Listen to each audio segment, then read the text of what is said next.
खास तौर पे मैं हरियाणा के सभी लोगों से भी अपील करूंगी, क्योंकि ये टाइम अभी गर्मी, कड़क गर्मी आ रही है। माननीय चीफ मिनिस्टर साहब के भी बजट में था कि 100 पॉन्ड्स बनेंगे, वाटर बॉडीज बनेंगे, तालाब बनेंगे। तो उन्होंने हमारे देश को रिप्रेजेंट किया ग्रामीण लेवल से उठ के, मेहनत करके। सम्मानित नागरिकगण, आप सबको मेरा सादर नमस्कार। मैं आपका साथी दिलेर सिंह, पत्रकार।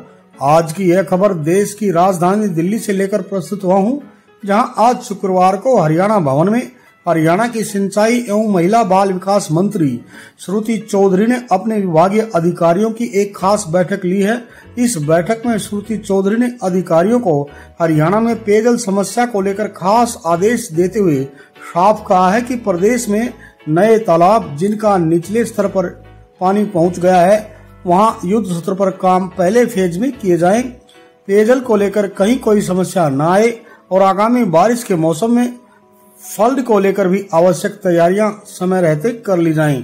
सिंचाई मंत्री श्रुति चौधरी ने हरियाणा के लोगों को पानी को लेकर एक खास नसीहत भी दी है और साथ ही कांग्रेस पार्टी पर तीखा कटाक्ष भी किया है, जिसका जिक्र उन्होंने बैठक के बाद मीडिया से बातचीत में किया है। बिना समय गंवाए आपको सीधा दिखाते हैं हरियाणा के सिंचाई मंत्री श्रुति चौधरी की प्रेस वार्ता के कुछ लाइव अंश। लेकिन इससे पहले मेरा आपसे यह नम्र निवेदन भी है कि कृपया अपने इस चैनल को ज्यादा से ज्यादा सब्सक्राइब करें और खबर को लाइक व शेयर भी अवश्य करें।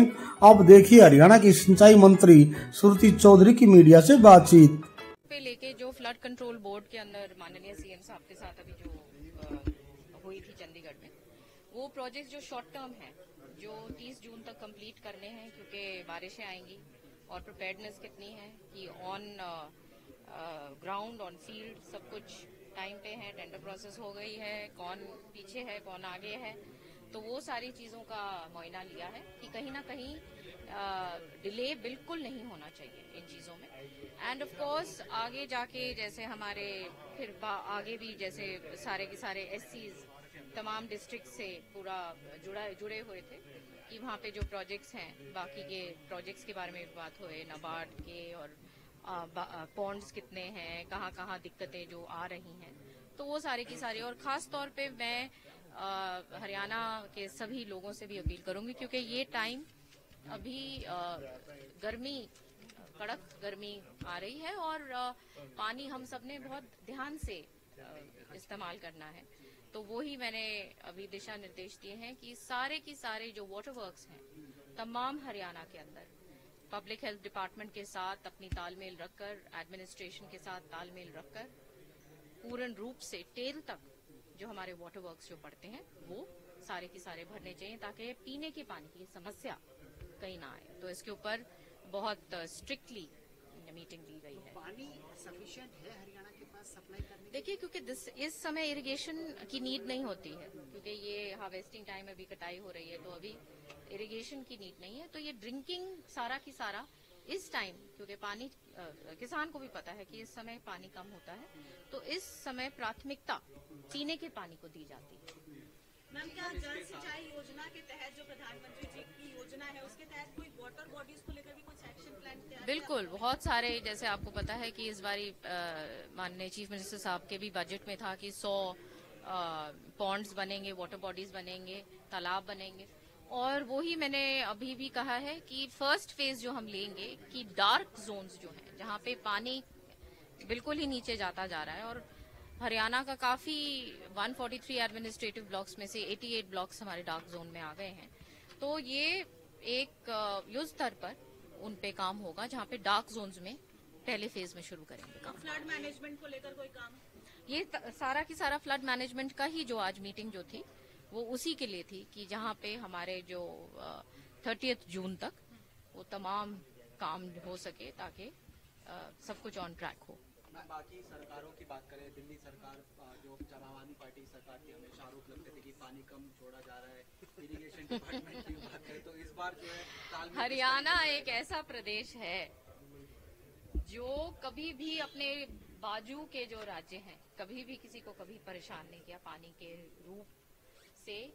और अपनी तरफ से बेशक हम लोग एक खुद वाटर डेफिसिट स्टेट हैं, लेकिन अपनी तरफ से जो दिल्ली का हिस्सा है उसमें ज्यादा ही भेजते हैं, कमी नहीं होने देते। तो वाटर डेफिसिट होने के बाद भी तो हरियाणा अपना जो कर्तव्य है, क्योंकि ये एक देश का हमारे सब लोग पूरे हम सब भारतीय हैं और इसमें कोई पानी जो है एक सबको शेयर करना है और उतना ही है। तो इसके लिए काम करा जाता है कि वाटर कंजर्वेशन हो, अच्छी तरह से ग्राउंड वाटर रिचार्ज हो सके और आगे पार्टिसिपेशन लोगों का बहुत जरूरी है, क्योंकि ये प्राकृतिक चीजें हैं, सबको ध्यान इन चीजों के प्रति देना है, चाहे एनवायरनमेंट हो चाहे पानी हो, उसको उस तरीके से इस्तेमाल करना चाहिए कि जैसे बिल्कुल आगे जाकर उस तरीके से दिमाग में रहे कि ये चीजें खत्म होती जा रही हैं, तो इनको किस प्रकार से हमें रिजुविनेट भी करना है और साथ साथ बहुत समझदारी से इस्तेमाल भी करना है। नहीं, बिल्कुल बिल्कुल दिल्ली को पूरा पानी मिल रहा है। इसके अलावा एक महत्वपूर्ण सवाल आपसे पूछना चाहेंगे मैम, आप प्रतिक्रिया लेना चाहेंगे आपकी कि विनेश फोगाट को जिस तरीके से अभी मुद्दा चल रहा है, सरकार ने ऑफर किया 3 चीजें और उनकी तरफ से जो आया कि वो 4 करोड़ रुपए भी मांग रही हैं और प्लॉट भी मांग रही है, इससे आप कैसे देखते हैं? विनेश फोगाट मेडल लेके नहीं आई, मगर सेंटीमेंट के तौर पर देखते हुए मुख्यमंत्री ने ये घोषणा की थी कि उनको तमाम चीजें मिलेंगी। कहा जा रहा है कि विनेश फोगाट काफी नीडी और ग्रीडी नजर आ रही है। सामने देखिए, ये इंडिविजुअल ये टिप्पणी करना एक प्लेयर को लेके, ये मैं मानती हूँ ये अच्छी बात नहीं है। वो उन्होंने हमारे देश को रिप्रेजेंट किया ग्रामीण लेवल से उठ के मेहनत करके, और सीएम साहब ने अपनी जुबान भी दी थी और उन्होंने उस चीज को कायम रखते हुए आगे बात को बढ़ाई और उसमें लिखा एक टाइम बाउंड तरीके से कि या तो वो जो पैसा है या प्लॉट है वो अलग अलग जो है वो लिखत में वो दें कि क्या वो पसंद करेंगी, उनकी क्या प्रायोरिटी है। तो वो बात हो चुकी है और इसके ऊपर अब टिप्पणी और राजनीतिक रूप से किसी व्यक्ति के पीछे ऐसे पड़ना मेरे ख्याल से कोई जरूरत नहीं है। जब सीएम साहब ने स्वयं अपने जुबान को कायम रखते हुए और प्लेयर का एक ध्यान रखते हुए, क्योंकि एक सेंटिमेंट हमारे यूथ में भी बना, हमारे लोगों में बना कि उस समय बहुत बड़ा मुद्दा भी बना, तो उस सारी चीजों को मद्देनजर रखते हुए ये डिसीजन को लिया गया और इसके ऊपर मैं नहीं मानती कि बार बार टिप्पणी करना जरूरत है। मैम, कांग्रेस का अधिवेशन खत्म हो चुका है, क्या लग रहा है आपको इस बार कि वो मिल जाएगा प्रदेश अध्यक्ष? एलओपी भी डिसाइड होना है, वगैरह होना है, कई सारी चीजें डिसाइड ही नहीं हो पा रही। देखिए, कांग्रेस का तो ऐसा है कि एक ये बहुत बड़ा कॉन्स्टिट्यूशनल एक धर्म है ऑपोजिशन का कि वो एक अच्छा एलओपी, अच्छा नेता प्रतिपक्ष देश को दे। और आप देखिए कि कांग्रेस ये रोल भी पब्लिक की तरफ निभा नहीं पा रही कि एक नेता प्रतिपक्ष भी वो हरियाणा में दे सके। तो आप देखिए कि कितना कांग्रेस किस रूप पर फेल हो चुकी है और बार बार हुई है। तहव्वुर राणा भारत आ गया है, इतनी बड़ी